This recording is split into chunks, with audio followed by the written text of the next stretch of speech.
पहाड़ी इलाकों में लगातार हो रही बारिश से बिहार में बाढ़ की स्थिति बनाई है। पश्चिम चंपारण से लेकर सुपौल, बेगूसराय और सहरसा तक कहीं बाढ़ ने जनजीवन अस्त व्यस्त कर दिया है तो कहीं पर कटाव लोगों के घरों और खेत निगल रहा है। कई इलाकों में सड़क संपर्क टूट गया है और लोग पलायन को मजबूर है। रिपोर्ट देखिए। ये बगहा की तस्वीरें देखिए। नेपाल के तराई क्षेत्र में लगातार हो रही बारिश के बाद गंडक नदी, मसान नदी और रोहुआ नाला उफान पर है।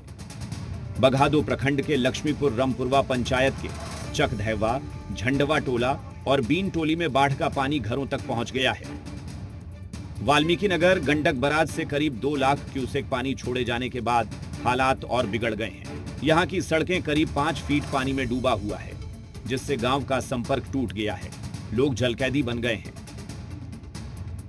यहाँ चकदहवा गाँव है, रमपुरवा पंचायत पड़ेला और यहाँ पानी बहुत जबरदस्त आ गई बा। इतना पानी हेल के लोग आवत जात रहा, पानी बढ़ गई बा।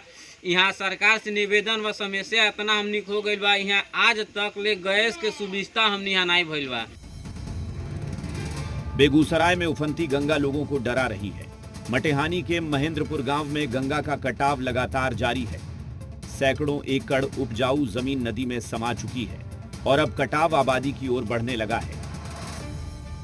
पिछले 3 हफ्ते से हमारे गांव की ये स्थिति है कि कटाव अपने चरम सीमा पर है। लगभग यहाँ से आप उधर देखेंगे तो काफी दूर तक का एरिया कट चुका है और मात्र 100 मीटर के लगभग अब यहाँ से जन आबादी जो है वो रह रही है, भय के साए में रह रहे हैं। हम अपने 67 वर्षीय जीवन में 3 बार मेरा घर कट चुका है। जो मेरा पहला घर था यहाँ से 3 किलोमीटर की दूरी पर गंगा किनारे से 3 किलोमीटर दक्षिण और चौथा घर बनाए है। अब ये माहौल है कि अब बसावट से 100 मीटर की दूरी पर गंगा का धारा बचा है। सुपौल में कोसी नदी कहर बरपा रही है। नेपाल के पहाड़ी इलाकों में बारिश के बाद कोसी नदी के जलस्तर में लगातार उतार चढ़ाव हो रहा है। सबसे ज्यादा असर किशनपुर प्रखंड के पंचगछिया गांव में दिखाई दे रहा है, जहां पिछले 15 दिनों से नदी लगातार कटाव कर रही है। अब तक 20 से 25 परिवारों के घर नदी में समा चुके हैं, जिससे लोग पलायन को मजबूर हैं। फुकना अभी क्यों लेके जा रहे हैं घर? घर यहाँ कट रहा था। किस जगह पर है अभी? अभी पंचगछिया में। पंचगछिया किशनपुर प्रखंड, यहीं पर बसे हुए थे आप लोग? बेतिया में बाढ़ और कटाव की 2 अलग अलग तस्वीरें सामने आई हैं। योगापट्टी प्रखंड के चौमुखा पंचायत स्थित खलवा बड़हरवा गांव में सड़क पर बाढ़ का पानी भर जाने से लोगों का एक टोले से दूसरे टोले तक जाना मुश्किल हो गया है। लोगों ने श्रमदान कर चचरी पुलिया बनाया। समस्या ये बा, ये रोड के यहाँ बड़ा दिक्कत बा। आगे जाए में लोग गिर जाता था, बिछला गन में 2 हो जाता। खलवा टोला बड़हरवा से ऊंचे बड़हरवा तक जाए के बाद यहाँ से बड़हरवा तक ले जाएगा। पानी सब बहता और जाए आओ में इतना लोग के तकलीफ बा जे पूछी मत।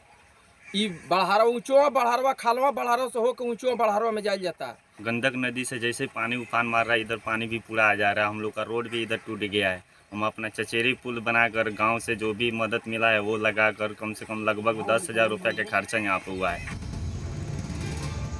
वहीं बेतिया के नौतन प्रखंड के खड्डा कुंजलही इलाके में 31 RD नहर का तटबंध टूट गया। इसके बाद पानी तेजी से गांवों और खेतों में फैल गया। कई एकड़ फसल डूब गई और 2 पंचायतों का सड़क संपर्क पूरी तरह टूट गया। सहरसा से भी बाढ़ की स्थिति बनी हुई है। सलखुआ प्रखंड के मुबारकपुर पंचायत के मध्य विद्यालय की ये तस्वीरें देखिए। यहाँ की मुख्य सड़क पूरी तरह जलमग्न है। सड़क तालाब में बदल चुकी है। छोटे छोटे बच्चे रोज घुटने भर पानी पार कर स्कूल जाने को मजबूर हैं।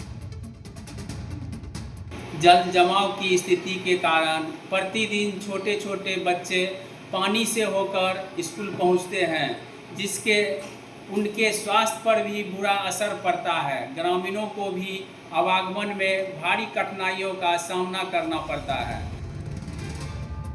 नेपाल में हो रही बारिश ने बिहार के कई जिलों की मुश्किलें बढ़ा दी हैं। कहीं बाढ़ ने गांवों को घेर लिया है, कहीं कटाव लोगों के घर और खेत निगल रहा है, तो कहीं सड़कें पानी में डूब जाने से जनजीवन थम गया है। वहीं प्रशासन की उदासीनता से लोगों में गुस्सा है। ब्यूरो रिपोर्ट, जी मीडिया। अब बात